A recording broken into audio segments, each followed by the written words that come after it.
The cause of death was listed as natural causes, then suicide, and finally undetermined.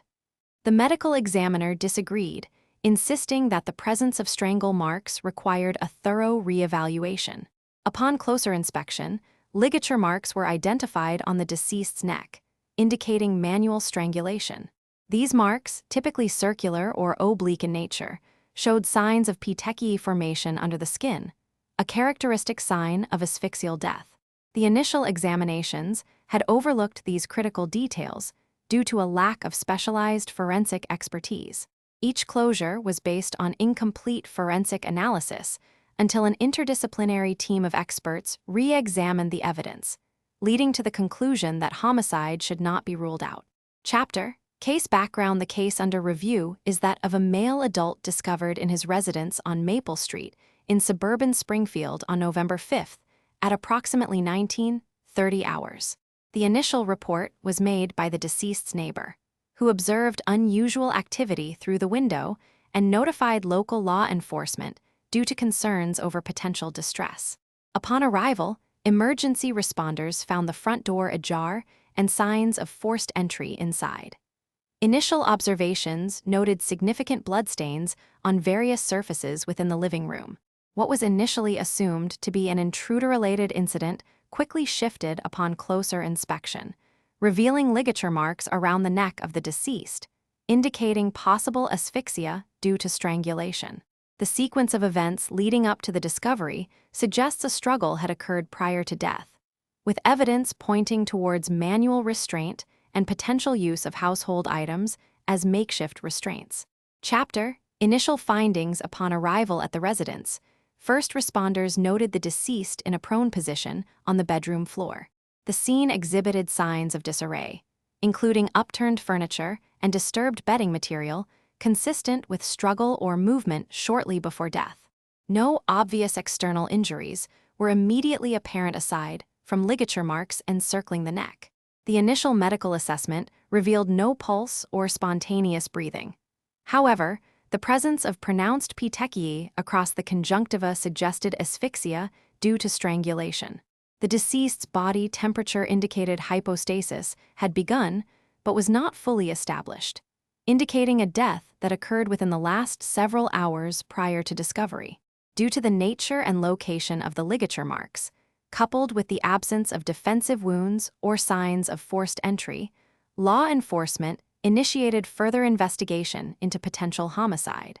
The preliminary manner of death was classified as undetermined pending comprehensive forensic analysis. Chapter: Forensic investigation. At the scene, investigators meticulously documented and collected all relevant items for forensic analysis. Prominent ligature marks were observed around the neck of the deceased, suggesting a manual strangulation with pressure applied by hands or an implement. The presence of petechiae on the eyelids and conjunctival hemorrhages corroborated this conclusion. Notably, no foreign objects were found at the scene that could have been used as a ligature, although fibers and traces consistent with fabric were recovered from under the deceased's fingernails. These samples underwent further examination to determine if they originated from a potential ligature or an assailant's clothing. All collected evidence was sealed in individualized containers and labeled according to standard protocols for chain of custody documentation. Upon autopsy, ligature marks were observed on the neck of the deceased, indicating a potential mechanism of asphyxia due to strangulation. To determine if these markings were consistent with manual strangulation, specific tests for ligature marks included macroscopic examination and photography of the skin lesions. Histological sections from various depths of dermal and subcutaneous tissue samples revealed hemorrhage and petechial distribution, patterns characteristic of external pressure. Microscopically, areas of ischemic necrosis and vascular disruption were noted in the superficial layers of the neck tissues. Quantitative analysis using digital imaging techniques measured the depth and width of bruising at 4 millimeters, consistent with manual strangulation force. Histological findings confirmed a concentration of red blood cells within petechial spots, indicating capillary rupture secondary to compression. These results provided definitive evidence supporting the conclusion that death was due to mechanical asphyxia caused by strangulation. Forensic examination of the deceased revealed ligature marks consistent with manual strangulation. The presence of petechiae in both conjunctival and mucosal membranes corroborated the mechanism of death, indicating a lack of oxygenation prior to demise. Microscopic analysis confirmed abrasions along the neck indicative of forceful restraint. Time of death estimation was based on lividity patterns observed at 24 hours postmortem, placing the occurrence within this timeframe with high confidence levels. The absence of defensive wounds suggested rapid incapacitation, supporting a swift sequence where manual application of pressure resulted in loss of consciousness and subsequent death due to asphyxia.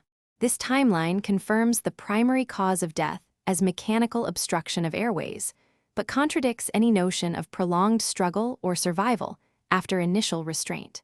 Upon examination of the deceased, clear ligature marks were observed around the neck, consistent with manual strangulation. These markings exhibited a pattern indicative of bilateral thumb pressure and index finger wrapping, suggesting a forceful application typical of an assailant's grip. The presence of petechiae on the conjunctiva corroborated asphyxiation due to compression of respiratory structures. Histological analysis confirmed hemorrhagic discoloration and subcutaneous bleeding at the site of strangulation, supporting the physical evidence observed during external examination. In expert testimony, these findings would be presented as conclusive indicators of homicide via manual strangulation, with minimal room for alternative explanations given the consistent forensic pathology results. The presence or absence of defensive wounds further informs interpretive aspects regarding resistance and positioning at the time of death. Chapter Resolution. The final determination in this case is one of mechanical asphyxia due to strangulation. Upon thorough examination, ligature marks were identified on the neck of the deceased. These marks presented with a characteristic V-shape, indicative of finger pressure and consistent with manual strangulation. The presence of petechial hemorrhages within the conjunctiva further supported the conclusion that severe upper airway obstruction occurred. Initially, there was uncertainty regarding whether these injuries were inflicted post-mortem or antemortem. However, microscopic examination revealed signs of healing at the edges of some abrasions, confirming their existence prior to death. Additionally, internal hemorrhaging observed in the neck musculature and larynx indicated significant force applied while the individual was still alive. These findings conclusively altered our initial assessment from a possibility of natural causes or accidental strangulation to one of homicide. The pattern and distribution of injuries are consistent with intentional application of pressure to the neck, leading to fatal asphyxia. This case underscores the critical importance of meticulous documentation and precise measurement of ligature marks to accurately determine cause and manner of death in suspected strangulation cases. Proper photographic evidence and detailed forensic pathology reports are essential for conclusive findings. The file remains open,